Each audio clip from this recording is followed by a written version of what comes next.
Amoureux de la physique, bonjour.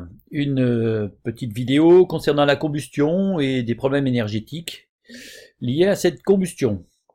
Alors, voici le problème. On nous parle du banane flambé à l'éthanol, bien sûr. On a une recette de cuisine à base de rhum. On nous demande de calculer l'énergie molaire de la réaction, de calculer la quantité de matière présente d'éthanol dans la réaction, et de déterminer l'énergie libérée par cette combustion. Et enfin, calculer le volume de dioxyde de carbone libéré. Voilà. On me donne les énergies de liaison de carbone-carbone, oxygène, hydrogène, etc., etc. Et quelques autres données. Voilà.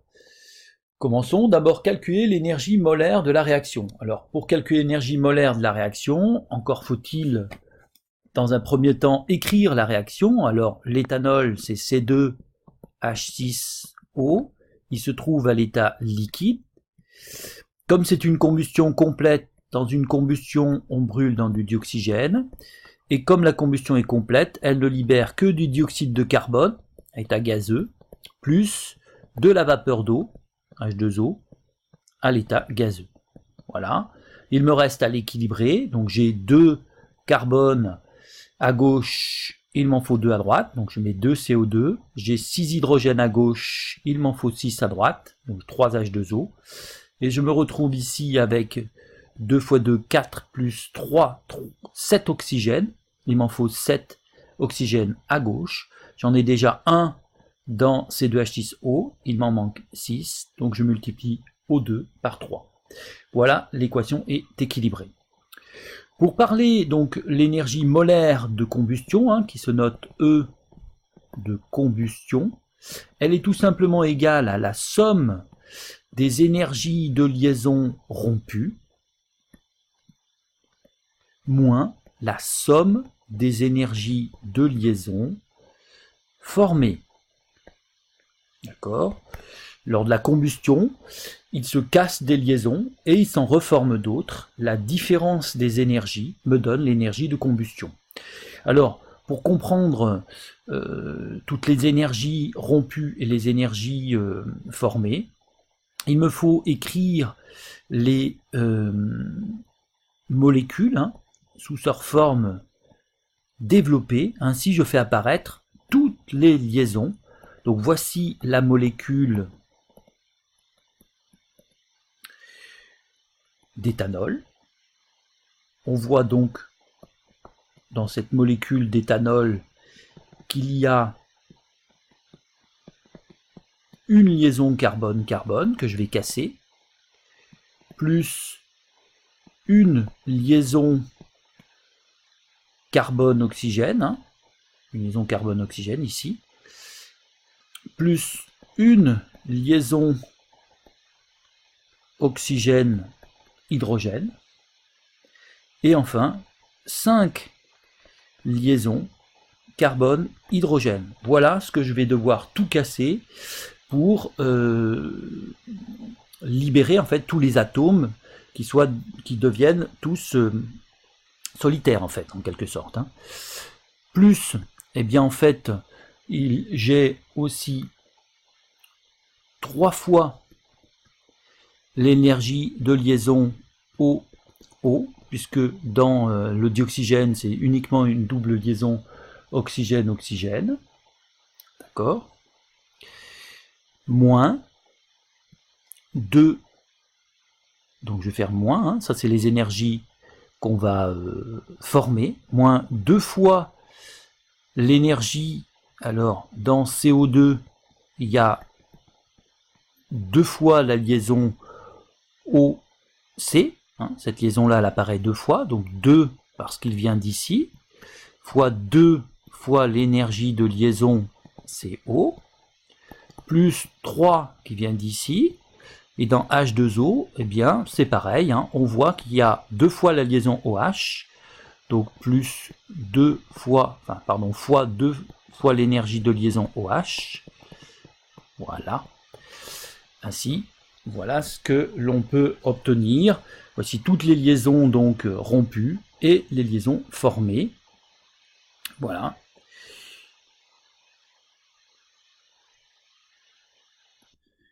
Voilà, il me reste à remplacer, hein. Donc l'énergie CC, c'est 1 fois 346, plus CO, c'est 1 fois 358, plus 1 fois OH 459, plus 5 fois l'énergie CH 411, plus 3 fois l'énergie OO 494, voilà, moins, parenthèse, donc 4 fois l'énergie CO qui est à 749 kJ, plus 6 fois l'énergie OH qui est à 459 kJ.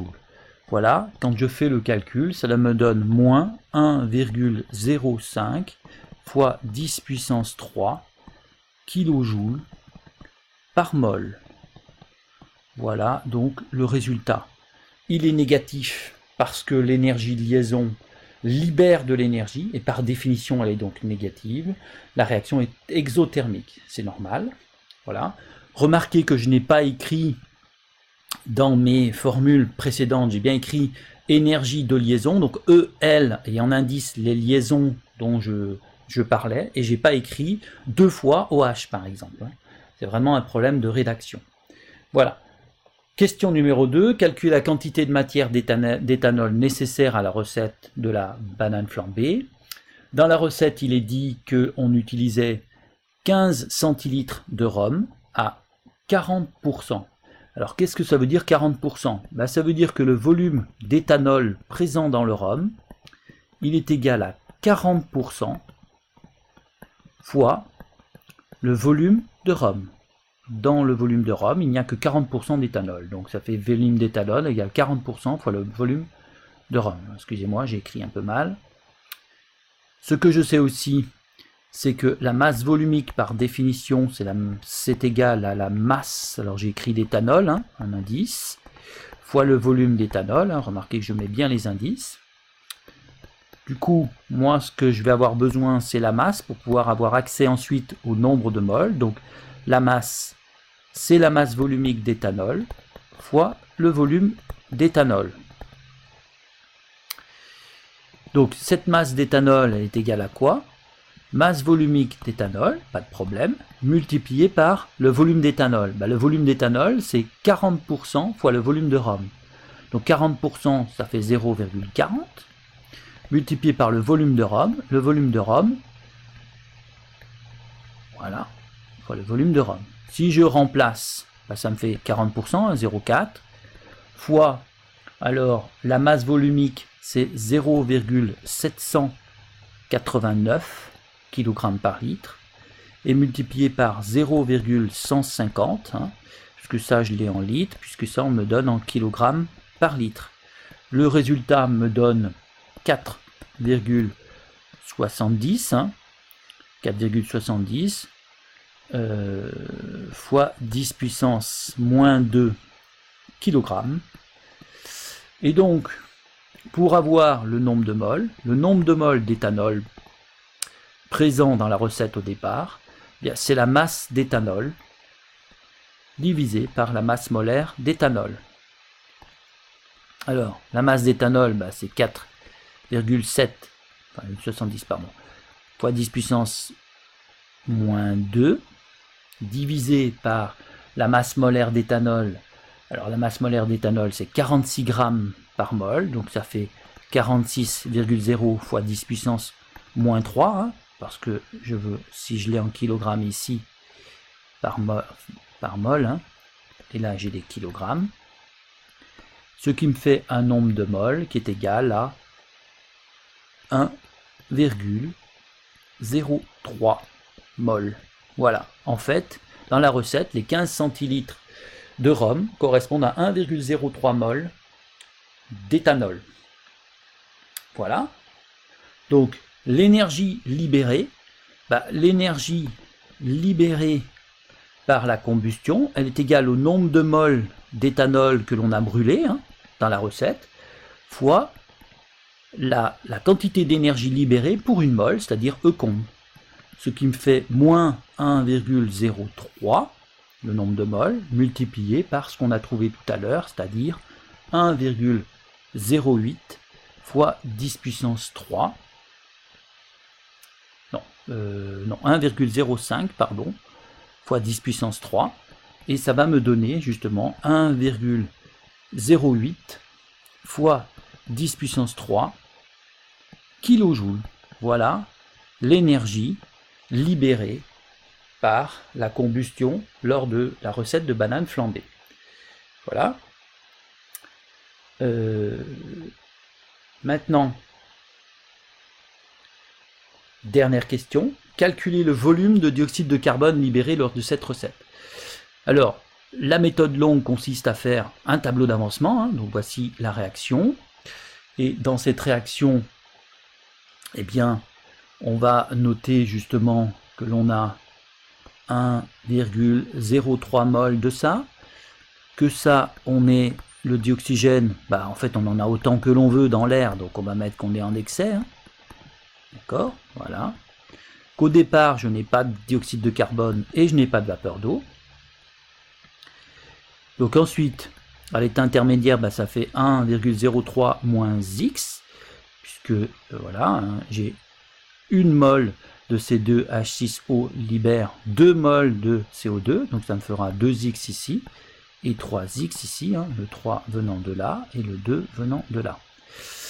Et ensuite, bah, pour l'état final, bah, j'ai 1,03 moins X max, ce qui me fait 2X max et 3X max.